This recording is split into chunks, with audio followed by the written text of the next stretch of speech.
Hi friends, అందరికీ నమస్కారం అండి. ఈ సింహరాశి జాతకులు ఈ వస్తువులను దానం చేస్తున్నారా? అయితే జాగ్రత్త. ప్రాణం పోయినా ఈ వస్తువులను అసలు ఎవ్వరికి ఇవ్వద్దు. లక్ష్మీదేవి మీ ఇంట్లో అస్సలు ఉండదు. ఈ వస్తువులను ఇవ్వడం వల్ల లక్ష్మీదేవి మీ ఇంటి నుంచి బయటికి వెళ్ళిపోతుంది. దీని కారణంగా మీ ఆర్థిక స్థితి అనేది అస్సలు బాగోదు.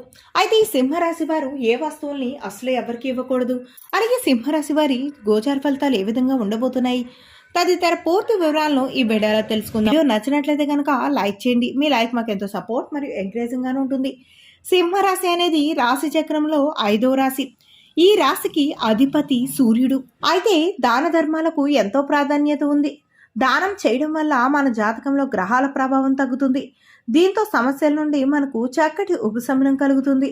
అలాగే మనం అవసరమైన వారికి వారి అవసరాన్ని బట్టి మాత్రమే దానం చేయాలి, విరాళాలు ఇవ్వాలి. ఇలా చేయడం వల్ల మాత్రమే మనకు ఎక్కువ పుణ్య ఫలితాలు లభిస్తాయి.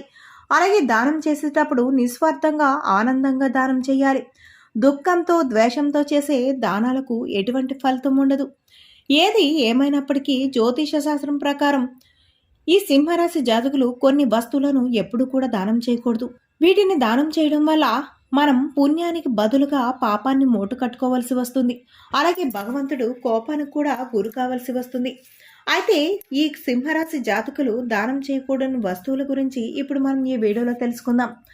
ఆవ నూనెను దానం చేయడం మంచిది.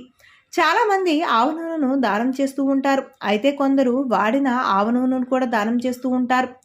ఇలా చేయడం అస్సలు మంచిది కాదు. పుణ్యానికి బదులు పాపం వస్తుంది. ఈ సింహరాశి జాతకులు శనిదేవుని కోపానికి గురి కావాల్సి వస్తుంది. అలాగే పసుపును సూర్యాస్త సమయం తరువాత దానం చేయకూడదు. పసుపును బృహస్పతికి సంబంధించినదిగా భావిస్తారు కనుక గురువారం నాడు పసుపును దానం చేయడం వల్ల బృహస్పతి బలహీనపడుతుంది. దీనివల్ల మనం జీవితంలో సమస్యలను ఎదుర్కోవలసి వస్తుంది. అదేవిధంగా ఉప్పుని కూడా దానం చేయవద్దు. ఉప్పును దానం చేయడం వల్ల లక్ష్మీదేవి ఆగ్రహానికి గురికావలసి వస్తుంది. లక్ష్మీదేవి ఇంటి నుండి వెళ్ళిపోతుంది. అలాగే పాత్రలను కూడా ఎప్పుడు దానం చేయవద్దు. ఏ లోహంతో తయారు చేసిన పాత్రలను కూడా దానం చేయవద్దు. పాత్రలను దానం చేయడం వల్ల వ్యాపారంలో నష్టం వస్తుంది. కుటుంబం యొక్క ఆనందం, శాంతి అంతా కూడా ప్రమాదంలో పడుతుంది. అలాగే పుణ్యం వస్తుందని చాలామంది మత గ్రంథాలను దానంగా ఇస్తూ ఉంటారు.